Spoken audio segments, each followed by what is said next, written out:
जरिए हो, कैश के ट्रांजेक्शन कम से कम हो, जिससे कि इकोनॉमी में जो मेन स्ट्रीम है वहां पर आपको ग्रोथ मिल सके। ये एक पर्पज साफ साफ सामने नजर आता है। दूसरा पर्पज वो साफ जो दिखता है वो ये कि धीमे धीमे जिस तरह से 2000 के नोट पूरी तरह से होल्ड कर लिए गए थे, जमा कर लिए गए थे और ज्यादातर काला धन 2000 के नोट के तौर पर रखने सहेजने में आसान होता था, वो जो किया गया उस पर भी लगाम लगानी चाहिए। तो ये दो बड़े पर्पज जो साफ दिखते हैं। बस पिछली बार और इस बार में जो बड़ा फर्क है वो फर्क यही है कि पिछली बार 2000 के नोट बिल्कुल पूरी तरह से इलीगल नहीं हो जाएंगे।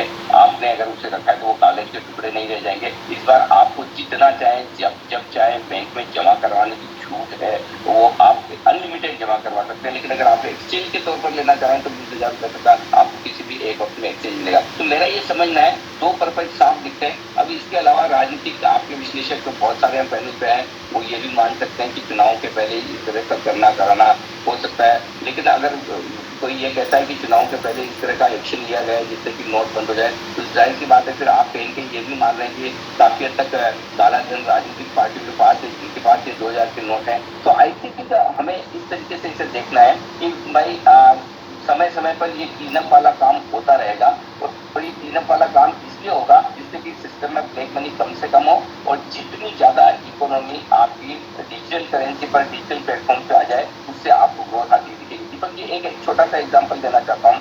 जिस तरह से जीएसटी लागू किया गया, अब आज आप देखिए जीएसटी का कलेक्शन 2.25 करोड़ की रेंज में पहुंच गया, क्योंकि अब काफी बिजनेसेस में ऐसा हो गया कि पूरा का पूरा ट्रांजेक्शन आपको चेक में करना होता है, बैंकिंग सिस्टम के जरिए करना होता है, कैश ट्रांजेक्शन कम से कम होते जा रहे हैं। तो उससे ये है कि टैक्स कलेक्शन बढ़ता है, इकोनॉमी में पैसे का सर्कुलेशन बढ़ता है और कैपिटल ज्यादा फॉर्म होती है। तो एक वो पर्पज हो सकता है, बाकी राजनीतिक लोग के हिसाब से सब्सटेशन कर सकते हैं। लेकिन मुझे जो समझ में आता है दो बड़े कारण यही है, एक ये ब्लैक मनी को कंट्रोल किया जाए जितना कर सके, दूसरा कारण ये कि जितना डिजिटल पेमेंट को सिस्टम में लाया जा सके उतना बेहतर। ठीक है, बिल्कुल ठीक कहा आपने अनिल जी, और बिल्कुल समझा कर कहा, यही आपकी खूबसूरती है। मैं आगे बढ़ता हूँ, आपको बनाए रखूंगा। मैं सीधे चलता हूँ अश्विनी तनेजा जी के पास। अश्विनी तनेजा जी, इस फैसले को आप कैसे देखते हैं? और मैं सभी से रिक्वेस्ट करूंगा, खासतौर पर विवेक बिंद्रा जी से।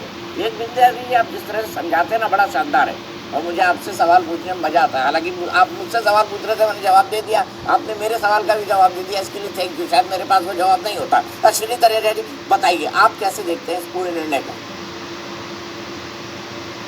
देखिए, जो सरकार का स्टेटमेंट है वो साफ साफ है कि इसे क्लीन नोट पॉलिसी। अब फिलहाल तो हम इसको इस तरह से देख सकते हैं कि क्लीन नोट पॉलिसी के तहत लाया गया है और इकोनॉमी को क्लीन करने के लिए लाया गया है। इसके पीछे पीछे क्या कारण हैं, क्या क्या एजेंडाज हैं, मेरे ख्याल से हम सब अपना अपना गैस लगाएंगे इसमें।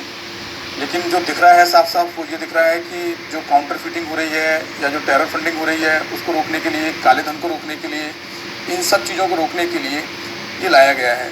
इसमें जस्टिफिकेशन दिया है, जो FAQs हैं, जो सर्कुलर है उसमें जस्टिफिकेशन दिया है कि ये जो सर्कुलेशन में बहुत कम था, इसकी अब जरूरत नहीं थी, किसी लिमिटेड पर्पज़ के लिए लाया था, इसकी लाइफ ख़त्म हो गई, तो ये जस्टिफिकेशन दिए हैं। लेकिन इसके जस्टिफिकेशन के पीछे और भी कई कारण हो सकते हैं और मुझे लगता है सरकार उन सब कारणों को सामने लेकर आएगी, क्योंकि सरकार को भी इस इकोनॉमी की चिंता है, इसको स्ट्रीमलाइन करना है, इसको क्लीन करना है। तो मुझे लगता है उसी के तहत ये लाया गया है। पूरा इसमें प्रकरण बताया कि कैसे कैसे इसको चेंज करना है, कैसे कैसे डिपॉजिट करना है। सितंबर तक का टाइम दिया है। डिपॉजिट करने का जो रेस्ट्रिक्शन है वो अनलिमिटेड है, कितने भी डिपॉजिट कर सकते हैं, और एक्सचेंज करने की लिमिट 20,000 रुपये है। 23 तारीख से एक्सचेंज फैसिलिटी शुरू हो जाएगी, तो कोई अफरा तफरी वाली बात तो नहीं है। लेकिन अब जो अब अपनी अपनी चिंताएँ हैं लोगों को, वो अपनी जगह पर हैं। तो अश्विनी तनेजा जी, पॉलिसी क्लीन, ठीक है, मैं लगातार हम बताएंगे ये बात कि आपको घबराने की जरूरत नहीं है। क्यों नहीं है? एक बार सवाल जवाब फिर देख लेते हैं, आपको दिखाता हूँ। पूरे सवाल जवाब फिर से देख लीजिए। 10 पॉइंट पे हमने आपको बताया, क्या 2000 के नोट वैध रहेंगे? जी हाँ, 2000 के नोट अभी भी वैध रहेंगे, यानी लीगल टेंडर, यानी आप इस्तेमाल कर सकते हैं। क्या 2000 के नोट इस्तेमाल किए जा सकते हैं? हाँ, इस्तेमाल किए जा सकते हैं, लेकिन 20 सितंबर तक आप चाहें तो बदल भी सकते हैं। एक बार में कितने नोट बदल सकते हैं? एक बार में आप 20,000 तक के नोट बदल सकते हैं, लेकिन जमा करने की कोई सीमा नहीं है। क्या आप 2000 के बैंक नोट जमा कर सकते हैं? जी हाँ, KYC के नियमों के अधीन, क्योंकि आपको KYC का पालन करना पड़ता है, उसके नियमों के अधीन आप कितना भी पैसा जमा कर सकते हैं। कब से नोट बदले जाएंगे? 23 मई से नोट बदलने की प्रक्रिया शुरू होगी। आज 19 है, 20, 21, 22, 23 और आप देख लीजिए नोट बदलना शुरू है। क्या सिर्फ अपने बैंक में ही नोट बदल सकते हैं? किसी भी बैंक में नोट बदले जा सकते हैं। अगर आपका अकाउंट ICICI में, आप HDFC जा सकते हैं, SBI में, कैनरा बैंक जा सकते हैं। अगर आपको एक बार में 20,000 से ज़्यादा चाहिए तो क्या करें? बैंक में पैसे जमा कर ATM से वैध नोट निकाले जा सकते हैं। ये बड़ा साफ है।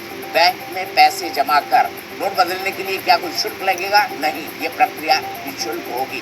यानी कोई भी नोट है आपके पास, 2000 घबराने की जरूरत नहीं है। क्या सीनियर सिटीजन, दिव्यांगों के लिए एक्सचेंज की अलग व्यवस्था होगी? बैंकों को सुगम व्यवस्था करने को कहा गया है। बैंकों को सुगम व्यवस्था करने को कहा गया है। ये RBI का जवाब है। RBI ने क्या कहा है? 2000 के नोट सर्कुलेशन से बाहर होंगे, इसका जवाब है। फैसला कब से लागू होगा? कोई तारीख या समय सीमा नहीं है। कब से नोट बदले जाएंगे? 23 मई से बदले जा सकेंगे नोट। या अपना नोट बदलने के लिए क्या करना होगा? बैंक में जाकर नोट बदल सकेंगे आप। कब तक बदले जा सकेंगे नोट? 30 सितंबर तक बदले जा सकते हैं नोट। लेकिन अगर आप जमा कराना चाहते हैं उसकी कोई सीमा नहीं है। कैश अगर आप बदलवाना चाहते हैं तो एक बार में 20,000 तक। वापस बहस पे चलते हैं।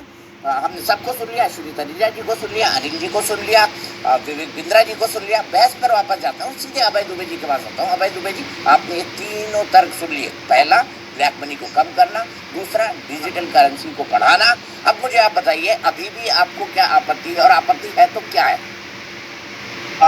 मैं सीधे सवाल जो गैर राजनीतिक लोग हैं उनसे भी पूछूंगा, लेकिन आप पूछिए दीपक जी। ये बिंद्रा जी से पूछिए, CIC कितना है अभी? ये जो कह रहे थे ना कि डिजिटाइजेशन करने के लिए, बढ़ावा देने के लिए जो 2016 में तर्क दिए थे, 2 सवाल पूछे। काउंटरफिट करेंसी किस डिनोमिनेशन की,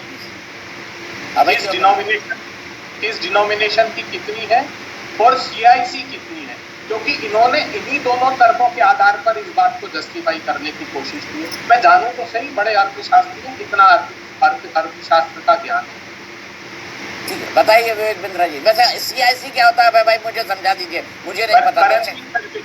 करेंसी इन सर्कुलेशन कितना है? करेंसी इन सर्कुलेशन जो इन्होंने कहा ना कि बहुत बड़ा कदम है, क्योंकि 2016 से ये राग अलाप रहे हैं भारतीय मतलब सरकार के लोग। बिंद्रा जी को नहीं कह रहा हूँ, लेकिन इन्होंने कहा, क्योंकि ये जो कह रहे थे ब्रेक लगाना, अरे मोदी सरकार ने 4 टायर निकाल दिए अर्थव्यवस्था के, इकोनॉमी के। वो भी बताऊंगा कौन से टायर निकाले।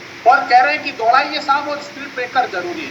मैं दोनों सवालों के जवाब दीजिए इनसे, फिर मैं आगे की बात करूंगा। विवेक बिंद्रा जी। नहीं अभय दुबे जी, मेरा तो कहाँ कोई समस्या है। मोदी सरकार टायर लगा रही है, निकाल रही है, क्या कर रही है, मुझे उसकी जानकारी नहीं। मैं ये कह रहा हूँ डिजिटलाइजेशन सर्टनली बढ़ेगा, बल्कि मैं आपका साथ भी देता हूँ 2 मिनट के लिए। मैं तो ये कह रहा हूँ इसके चैलेंजेस भी आएंगे। जैसे 3 जगह मैं बहुत बड़े चैलेंजेस एक्सपेक्ट कर रहा हूँ। एग्रीकल्चर जो कैश की इकोनॉमी है, उसके एग्जीक्यूशन की तैयारी करनी होगी गवर्नमेंट को। मैं तो आपकी तरफ से बोल देता हूँ, अगर एग्जीक्यूशन की तैयारी नहीं करी सरकार ने तो कल को एग्रीकल्चर में बहुत बड़ा इम्पैक्ट आ जाएगा। रियल एस्टेट पहले से ही डाउन ट्रेंड पे चल रहा है इतने लंबे समय से, वापस बूस्ट नहीं आ रहा। सब जानते हैं रजिस्ट्री का पैसा जो जाते हैं, जो पक्के का पैसा अलग होता है, कच्चे का अलग होता है। सबको मालूम है बाजार के अंदर सर्कल रेट अलग होता है और मार्केट की एक्चुअल प्रॉपर्टी की वैल्यूएशन अलग होती है। उस पर कितना बड़ा इम्पैक्ट आ जाएगा। रियल एस्टेट के लिए अगर एग्जीक्यूशन की तैयारी नहीं करी गई तो उसका असर आएगा। आर्थिक करंट टायर निकलेगा उससे। ट्रेडिशनल रिटेल जो बहुत बड़ा नुकसान जा सकता है, क्योंकि वहाँ पे कैश सर्कुलेशन बहुत ज़्यादा हो रहा है, उसकी भी एग्जीक्यूशन की तैयारी करनी होगी। फायदा किसमें होगा? ई कॉमर्स बढ़ेगा, फिनटेक बढ़ेगा। ई कॉमर्स फिनटेक बढ़ेगा तो ट्रांजैक्शंस और अच्छी होंगी। मैं तो इकोनॉमी पे बता रहा हूँ कि ये ब्रेक लगेगा, पक्का ब्रेक लगेगा। लेकिन अगर हम इससे ई कॉमर्स को, टेक्नोलॉजी बेस्ड ट्रांजैक्शंस को और इम्प्रूव कर सके, कैश के कच्चे के धंधों को आगे चल के और कम कर सके। वैसे तो क्लीन नोट के लिए आया है, आपने पूछा था मनी सर्कुलेशन कितना है, 11% है इस समय, बाकी सारा तो अंदर पड़ा है। लेकिन मैं अभी आपके साथ हूँ ना, कोई आपके खिलाफ थोड़ी बोल रहा हूँ। इस बार डिफरेंट रीजन के लिए आया, not for killing the black money, it is for clean note policy. पर अभय दुबे जी आपसे बात करके अच्छा लगा, धन्यवाद। अभय जी, मैं एक बात नहीं, मैं अनादर नहीं करना चाहता। विवेक बिंद्रा जी बहुत अच्छे व्यक्ति हैं, यूट्यूब पर मैंने काफ़ी सुना, मैं किसी का अनादर नहीं करना चाहता। लेकिन क्या इस बात के लिए भारत की सरकार माफ़ी मांगेगी? क्योंकि तब भी सब अर्थशास्त्रियों ने कहा था कि समझ नहीं आता कि 1000 का नोट आपने बंद किया ये कह करके कि इससे ब्लैक मनी कम होगी, और 2000 का नोट क्यों आप सर्कुलेशन में लेकर आना चाहते हैं? ये डिजास्टरस स्टेप है, ये मॉन्यूमेंटल डिजास्टर। मनमोहन सिंह जी ने कहा था कि कैसे निर्णय सरकार ले रही समझ में नहीं आता। निर्मला सीतारमन जी के हस्बैंड हैं प्रभा कला, उन्होंने the truth timber of new India अभी एक किताब निकाली, सब लोगों को पढ़ना चाहिए। उन्होंने पूछा उनसे एक पत्रकार ने कि आप क्या कह रहे हैं, मोदी सरकार को अर्थव्यवस्था नहीं आती? उन्होंने कहा नहीं साहब, मैं ये नहीं कह रहा हूँ, मैं ये कह रहा हूँ कि किसी भी व्यवस्था में ये सरकार सक्षम नहीं है, ये सिर्फ डिविजिव पॉलिटिक्स करने में सक्षम। ये खुद एक वित्त मंत्री के पति ने इंटरव्यू में कहा, पूरी पुस्तक निकाली। मैं ये कहना चाहता हूँ कि जब करेंसी इन सर्कुलेशन 75% बढ़ गया, आप काउंटरफिट करेंसी का आर्ग्यूमेंट दे रहे हैं, तो खुद आरबीआई बता रहा है कि 105% काउंटरफिट पाउंड 500 रुपए के नोट हो गए। ऐसा नहीं है, करेंसी रिप्लेसमेंट होता रहा है, मैं इस बात से सहमत हूँ आरबीआई के विद्वानों से। मनमोहन सिंह जी ने भी किया था, किसी को पता लगा? नहीं किया। 2-2, 3-3 महीने की विंडो बैंकों को दी जाती, पब्लिक अनाउंसमेंट किए बगैर, और वो पैसे को उस एज जब हो जाती है रुपये की तो उसको रिप्लेस करते, उससे काउंटरफिट करेंसी भी निकल जाती, उससे ब्लैक मनी भी निकल जाती। लेकिन ये जो हाहाकार मचाया अर्थव्यवस्था में, ये बहुत पीड़ादायक है। और ठीक है, विवेक विक्रांति ने कहा उस समय भी ये क्राइसिस थे कि सबसे बड़ा इम्पैक्ट पड़ा था हमारे एग्रीकल्चर पर, और किसानों के साथ बहुत तकलीफ उस समय भी हुई थी।